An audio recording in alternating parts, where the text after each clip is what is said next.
నారాయణ. అక్క పద, మనం వెంటనే భూలోకం వెళ్ళి ఆ వగలాడి అంత చూసి మన స్వామిని తెచ్చుకుందాం.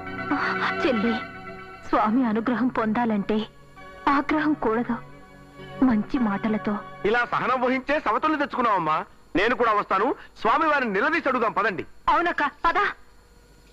అమ్మ రుక్మిణి మాత సత్యభామ, పరమాత్ముడు ఏం చేసినా అందులో ఏదో పరమాత్మ ఉంటుంది. మీరు భూలోకం వెళ్ళొద్దని చెప్పడానికి నువ్వెవరు? మేము వెళ్తున్నాం అంతే.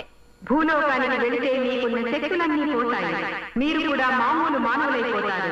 శ్రీకృష్ణుడు మీకు కనబడితే మళ్ళీ ఇక్కడికి రాగలుగుతారు, లేదా శాశ్వతంగా భూలోకంలో ఉండిపోవలసి వస్తుంది. నారద మహర్షి, ఇదంతా కృష్ణమాయ తల్లి.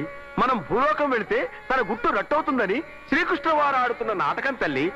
పోదాం పదండి. నారాయణ నారాయణ. అక్కట నడుము విరిగిపోయినది తల్లి.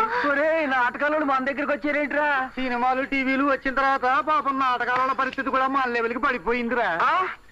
అమ్మా, మళ్ళీ ముష్టి వాళ్ళు అనుకుంటున్నారు. పోదాం రెండు రెండు.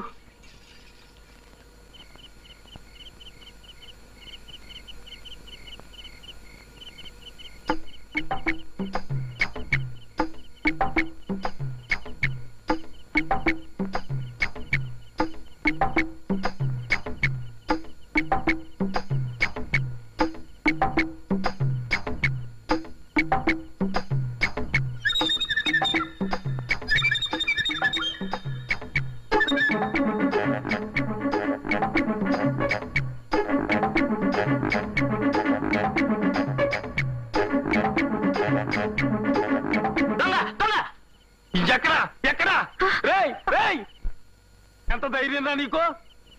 ఏదమ్మి మరి నువ్వు ఆరబయట వద్దంటుంటే పక్కేసి మరీ పడుకుంటావు. బంగారం లాంటి గొలుసు పోయి ఉండేది. ఆడెవడో దొంగ దొంగ నరిచాడు కాబట్టి సరిపోయింది. అవును, దొంగ దొంగ నరిచింది ఎవరే? దొంగ అరిచుంటాడయ్యా. దొంగోడు దొంగ దొంగ అని ఎందుకు అరుస్తాడే? ఎవరో అరిచారు మొత్తానికి. లేదయ్యా, అంతా నీ బెమ. ఏంటి అంతగా బెమ పడిపోయానంటావా? నేను ఏటో బెమ్మంగారు చెప్పినట్టు అన్ని చిత్రాలు జరిగిపోతున్నాయి. సరే, నువ్వు లోపలికి వెళ్ళి పడుకో. ఎక్కడికి పోతాడు?